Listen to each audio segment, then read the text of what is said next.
श्रीमद्भागवत महापुराण द्वितीय स्कंद अध्याय क्रमांक 10।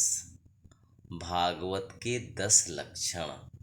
श्लोक क्रमांक 16 के पश्चात।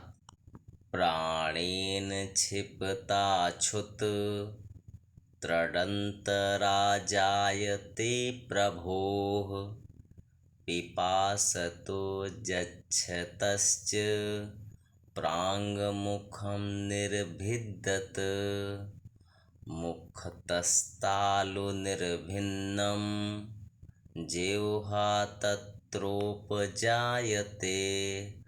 ततो नानारसो जज्ञे जिह्वया यो अधिगम्यते विवक्षोर्मुखतो भूम्नो वह्निर्वागव्याहृतं तयोः जले वै तस्य सुचिरं निरोधः समजायत नासिके निर्भिद्येतां दोधूयति नभस्वति तत्र वायुर्गन्धवहो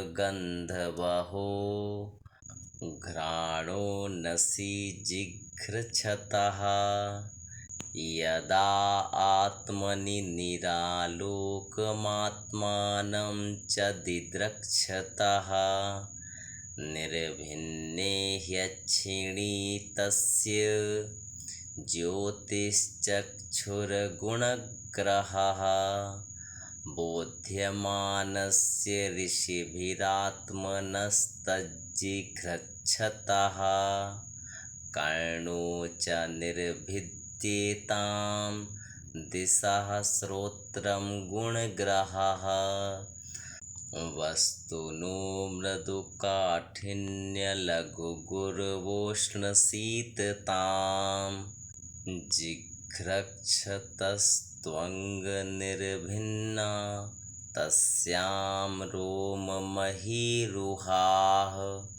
तत्र चान्तर्बहिर्वातस्त्वचा लब्धगुणो व्रतः हस्तौरुरुहतुस्तस्य नानाकर्मचिकीर्षया तयोस्तु बलमिन्द्रश्च आदानमुभयाश्रयम्। जब प्राण जोर से आने जाने लगा तब विराट पुरुष को भूख प्यास का अनुभव हुआ। खाने पीने की इच्छा करते ही सबसे पहले उनके शरीर में मुख प्रकट हुआ। मुख से तालु और तालु से रसनेन्द्रिय प्रकट हुई। इसके बाद अनेकों प्रकार के रस उत्पन्न हुए जिन्हें रसना ग्रहण करती है। जब उनकी इच्छा बोलने की हुई तब वाक इंद्रिय, उसके अधिष्ठात्र देवता अग्नि और उनका विषय बोलना, ये तीनों प्रकट हुए। इसके बाद बहुत दिनों तक उस जल में ही वे रुके रहे। श्वास के वेग से नासिका छिद्र प्रकट हो गए। जब उन्हें सूंघने की इच्छा हुई तब उनकी नाक घ्राणेन्द्रिय आकर बैठ गई और उसके देवता गंध को फैलाने वाले वायुदेव प्रकट हुए। पहले उनके शरीर में प्रकाश नहीं था। फिर जब उन्हें अपने को तथा दूसरी वस्तुओं को देखने की इच्छा हुई तब नेत्रों के छिद्र, उनका अधिष्ठाता सूर्य और नेत्रेंद्रिय प्रकट हो गए। इन्हीं से रूप का ग्रहण होने लगा। जब वेद रूप ऋषि विराट पुरुष को स्तुतियों के द्वारा जगाने लगे तब उन्हें सुनने की इच्छा हुई। उसी समय कान, उनकी अधिष्ठात्र देवता दिशाएं और श्रोत्रेंद्रिय प्रकट हुई। इसी से शब्द सुनाई पड़ता है।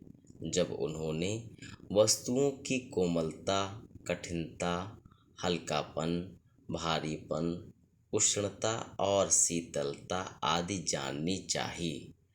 तब उनके शरीर में चर्म प्रकट हुआ। पृथ्वी में से जैसे वृक्ष निकल आते हैं, उसी प्रकार उस चर्म में रोए पैदा हुए और उसके भीतर बाहर रहने वाला वायु भी प्रकट हो गया। स्पर्श ग्रहण करने वाली त्वचा इंद्रिय भी साथ ही साथ शरीर में चारों ओर लिपट गई और उससे उन्हें स्पर्श का अनुभव होने लगा।